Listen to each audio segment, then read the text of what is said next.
Mere demand from the co-accused or from the accused cannot be a basis for any suitable or any specific evidence against the concerned co-accused or accused.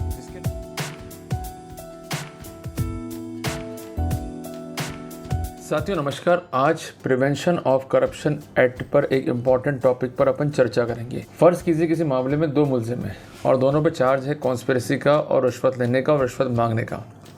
Evidence वही है, same set of fact है, पर एक तो बरी हो गया और एक कन्विक्ट हो गया। ऐसा क्या गलती करी एक ने कि उसकी मजबूत स्थिति होने के बावजूद भी उसे कन्विक्शन फेस करना पड़ा, और एक ने क्या किया कि उसकी स्थिति कमज़ोर थी तब भी उसको जो है फ़ायदा मिल गया और अल्टीमेटली बरी हो गया। टॉपिक काफ़ी इंपॉर्टेंट है, समझने लायक है। अगर हम टॉपिक को समझ के वर्कआउट करेंगे तो उसके रिजल्ट भी जो है अच्छे आने वाले हैं। टॉपिक को नहीं समझेंगे और क्या क्या खामियां अक्सर अक्यूज़ करते हैं उसको नहीं समझेंगे तो हमें इसके कॉन्सिक्वेंस जो है फेस करने पड़ेंगे। तो आपको कुल मिला के कंसेप्चुअली इनलाइटन होना होगा, और जो गलतियाँ प्रीवियसली अक्यूज़ कर चुके हैं, अच्छे फैक्ट्स होने के बावजूद भी हार चुके हैं, उनसे सीखना होगा, तभी हम एक अच्छा वर्कआउट कर पाएंगे। क्योंकि हम एक डिफेंस को लड़ रहे हैं। डिफेंस अगर चालाक नहीं है और डिफेंस अगर वर्कआउट नहीं कर पा रहा है तो प्रोसिक्यूशन को वो नहीं बेच पाएगा। क्योंकि हमारे सामने तीन खतरे हैं। सबसे पहली बात तो हमें जो प्रिजम्पशन है उसको अफेक्ट करना है, उसको डाइल्यूट करना है। नंबर 2 हमें प्रोबेबल डिफेंस जो है खड़ा करना है। और नंबर 3 एक ऐसा डिफेंस जिसको मैन ऑफ ऑर्डनरी प्रूडेंस जो है जेन्युइन मान सके और जेन्युइन मानते हुए उस पर अटैक ऑन कर सके। अगर तीनों बातें हमारे केस में निकल के नहीं आई तो हमें बिटर कॉन्सिक्वेंसेस जो है फेस करने पड़ सकते हैं। पर ये कैसे करेंगे, इसके क्या समाधान है, वो डिस्कस किया है मैंने खुल के आज की वीडियो में। टॉपिक काफ़ी इंपॉर्टेंट है। इस वीडियो का इंग्लिश वर्जन भी अवेलेबल है साउथ इंडियंस के लिए, वो मैंने बनाया है। आज मैं चर्चा कर रहा हूँ हिंदी वाले टॉपिक के ऊपर, ताकि जो नॉर्थ इंडियन लोग हैं उनको बात समझ में आए और उस पर जो है ईजिली वर्कआउट कर सकें। साथियों शुरू करता हूँ आज का प्रेजेंटेशन। साथियों जैसे कि स्क्रीन पे आप देख रहे हैं, मैंने एक वर्ड लिखा है prevention of corruption at section 7 and section 13(1)(d। जो ये वर्तमान अपराध है वो इन सेक्शन से जो है डील आउट करता है। और आप सब जानते हैं सेक्शन 7 हो चाहे 13(1)(d हो, डिमांड जो है वो एसेंशियल हो सकता है। बट सुप्रीम कोर्ट ने इस चॉइस को जो है चेंज कर रखा है इन दिनों में। सुप्रीम कोर्ट का कहना ये है कि सेक्शन 7 तब एप्लीकेबल है कि अगला आपको ऑफर कर रहा है और आप एक्सेप्ट कर रहे हो। क्लियर है? तो सेक्शन 7 एप्लीकेबल है, और आप ही डिमांड कर रहे हो और आप ही ले रहे हो तो section 13(1)(d would be applicable. Clear है? साथियों इस मामले के फैक्ट्स क्या कि यहाँ पर दो लोग हैं, एक तो है मिस्टर ए और दूसरा है मिस्टर बी। दोनों जो है पब्लिक सर्वेंट्स हैं, और मिस्टर ए जो है ये है विलेज एडमिनिस्ट्रेटिव ऑफिसर, इनको यहाँ लिखा भी गया है एज अ VAO। और दूसरा जो है ये है विलेज असिस्टेंट, इनके लिए लिखा गया है VA। और इनसे जो है 1000 रुपये रिश्वत की बरामदगी हुई, क्योंकि इन्होंने 1000 रुपये रिश्वत ली है परिवादी से to make EB transmission line in FMB sketch. ये तकनीकी टर्म्स क्या हैं ये भी डिस्कस मैंने की है इस वीडियो के अंदर। और ब्राइब मनी जो है रिकवर्ड हुआ है फ्रॉम A1 और A2, क्योंकि जो 1000 रुपये A1 को दिए गए थे उसमें से उसने 100 रुपये जो है वो A2 को दिए, और दोनों को जो है रंगे हाथों पकड़ा विजिलेंस इंस्पेक्टर ने। पर उसके बावजूद भी A2 तो बरी हो गया, पर A1 जो है वो टंग गया। साथियों इस मामले में ट्रायल कोर्ट ने जो है कन्विक्ट किया है दोनों को 7 धारा 13(1)(d और 13(2) प्रिवेंशन ऑफ करप्शन एक्ट में। इस मामले को यदि माइक्रोस्कोपिकली हम देखते हैं तो फैक्ट्स क्या दिखाई देते हैं। जो कंसर्न परिवादी है इसने अप्लाई करा इलेक्ट्रिसिटी कनेक्शन के लिए, इसने अप्लाई करा 3 जुलाई 2008 को, और उसने एक न्यूली कंस्ट्रक्टेड हाउस जो है बनाया था वहाँ पर कनेक्शन के लिए उसने अप्लाई किया। साथियों मामले के अनुसार उसे इन्फॉर्म किया गया by the clerk in the EB office, electricity board office था, to get signature of VAO, और अपनी अर्जी को जो है आप सबमिट कर दें। तो जो कंसर्न परिवादी है उसने सिग्नेचर लिए VAO के, और उसने अर्जी जो है सबमिट कर दी EB ऑफिस में 3 जुलाई 2008 को। ये तो है इस गाड़ी का पहला फैक्ट। सबसे इंपॉर्टेंट बात, जब वो नेक्स्ट डे जो है वापस से EB ऑफिस गया अपने केस का मालूम करने के लिए, तो उन्होंने कहा कि भाई आपको EB ट्रांसमिशन लाइन जो है मार्क करानी होगी FMB स्केच के अंदर। FMB means field measurement book के अंदर। और परिवादी जो है जिस कारण अक्यूज से मिला 25/8/2008 को। कितना लंबा टाइम गैप है, 3 जुलाई 8 में और 25 अगस्त 8 में, करीबन गैप हो गया 1 महीने से ऊपर का। इतना मजबूत फैक्ट होने के बाद भी ये अक्यूज जो है इस केस को हारा। सबसे इंपॉर्टेंट बात यही है, क्योंकि इस पिछले 1 महीने में ऐसा कोई फैक्ट रिकॉर्ड पे नहीं है कि इसने रिश्वत की मांग करी हो या उसको संपर्क किया हो या इसका ऐसा ओवर रेट रहा हो। इसके बावजूद भी जो है सजा खा गया, क्योंकि फैक्ट जो इंपॉर्टेंट थे वो पूछे नहीं गए, और सारे के सारे पॉइंट नए वकील ने अपील में रेस करे तब तक बहुत देरी हो चुकी थी। तो आपको मैं इसलिए सावधान कर रहा हूँ कि एक एक पॉइंट पर आपको जिरह करनी है, एक एक पॉइंट आपको पूछना है ट्रायल कोर्ट में। नहीं पूछोगे धोखा आप खाओगे, नुकसान आपका ही जो है वो होगा।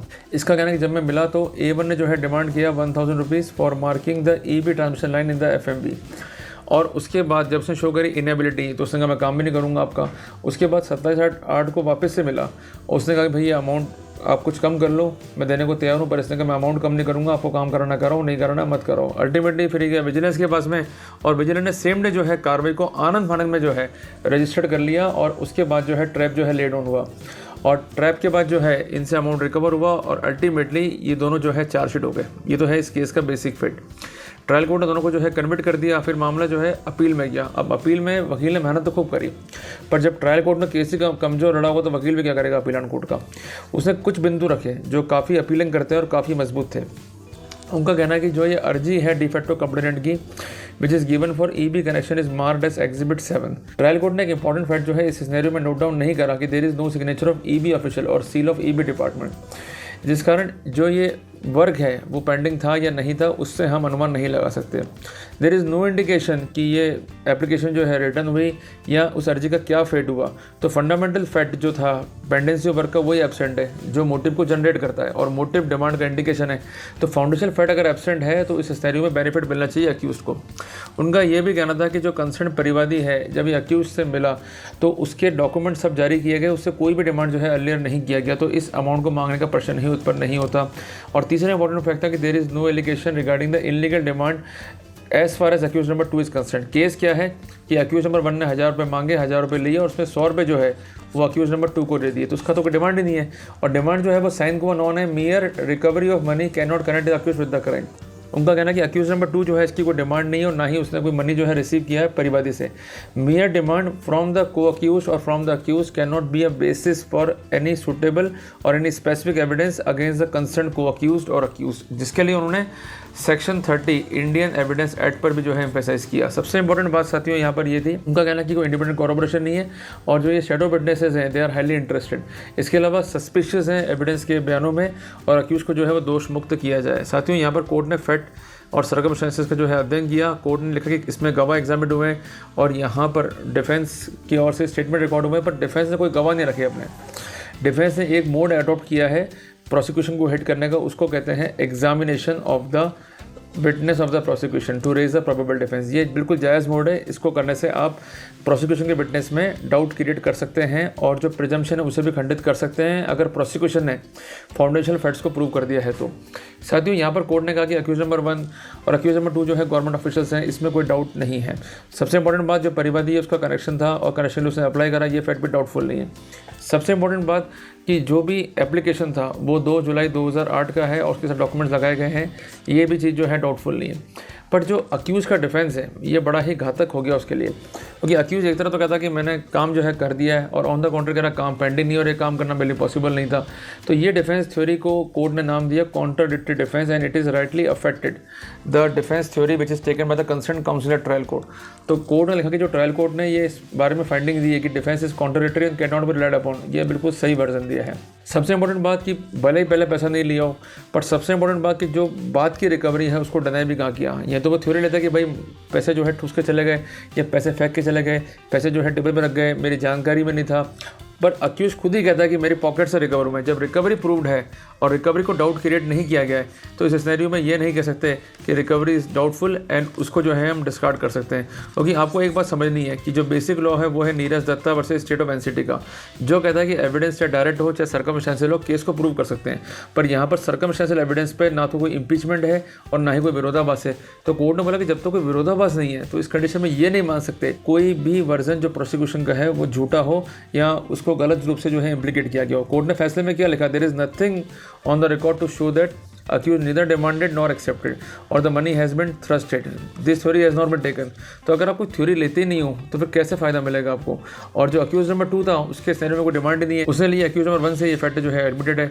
तो कोर्ट ने looking to the fact and circumstances जो A1 की अपील उसको तो कर दिया खारिज और जो A2 की अपील उसको स्वीकार करते हुए उसको दोषमुक्त करने के जो है ऑर्डर कर दिए। तो साथियों को मिला के हम ये कह सकते हैं कि हमारी छोटी छोटी गलतियाँ, हमारी बारीक बारीक गलतियाँ हमें कितना नुकसान जो है बचा सकती है। अगर आप केस लड़ रहे हो एंटी करप्शन का तो 3 बात ध्यान में रखनी है। सबसे पहली बात, आप section section 145 Indian evidence act का भरपूर यूज़ करो और गवाहों को कॉन्ट्रैक्ट करो और जिरे करो। जज कितना ही बोले कि ये जिरे छोटी करो, सुनना ही नहीं है। आपको अपनी मनमर्जी करनी है और आपको तैयारी करते हुए चलनी है। अगर आपने क्वेश्चन नहीं पूछे, शर्मा शर्मी करके नुकसान आप ही खाओगे। नंबर 2, विरोधाभास लेकर आओ। और नंबर 3, उनकी जो क्रेडिबिलिटी है उसको इम्पीच आउट करो। अगर तीनों फैक्टर पर काम कर लिया आपने तो उसका डेफिनेट फायदा आपको मिल जाएगा। और उसके साथ साथ गवाहों को रूल आउट कर लो, कौन से हियर्स हैं और कौन से आई विटनेस हैं। जो हियर्स हैं उनको तो वैसे कुछ नहीं मानना, पर जो आई विटनेस हैं उन पर आपको लगातार काम करना है। और आईओ से आप गलत सलत क्वेश्चन पूछते हो। आईओ सिर्फ उन फैक्ट्स को वेरीफाई कर रहा है जो टीएलओ ने कलेक्ट करें। आईओ से क्वेश्चन पूछने कि आपने क्या इन बिंदुओं पर कोई जांच करी या नहीं करी। अगर आईओ कंफर्म नहीं करता उन बिंदुओं को जिस पर टीएलओ इन्वेस्टिगेट करता हुआ उन बिंदुओं को बिफोर आईओ लेके आ रहा है, तो entire investigation become doubtful and it would be a case of unfair investigation. तो थोड़ा जग जाओ, मेहनत कर लो, डेफिनेटली जो है आपको फायदा मिल जाएगा। तो अगर ट्रायल कोर्ट में बच गए तो आप सुप्रीम कोर्ट तक बचे हुए हो, और ट्रायल कोर्ट से रंग गए तो बहुत मुश्किल हो जाती है। तो फिर हाई कोर्ट, सुप्रीम कोर्ट सुनती नहीं है, और सुन भी ले तो चांसेस कम होते हैं कि आप जो है बरी हो जाओ। तो कहने की बात है कि अपना अधिकार है, आपको यूज़ करना है। आप अधिकार को यूज़ नहीं करोगे तो कोई आपको नहीं बचाएगा। फाउंडेशन फैक्ट्स अगर प्रूव हो गए, अगर आपकी जीरे नहीं है, क्रेडिबिलिटी इम्पीच नहीं हो रही है, तो फाउंडेशन फैक्ट प्रूव होने के सिनेरियो में आपको उसके गंभीर परिणाम भी जो है भुगतने पड़ सकते हैं। तो साथियों, मिलते हैं एक नए टॉपिक के साथ। तब तक के लिए जय हिंद, जय भारत।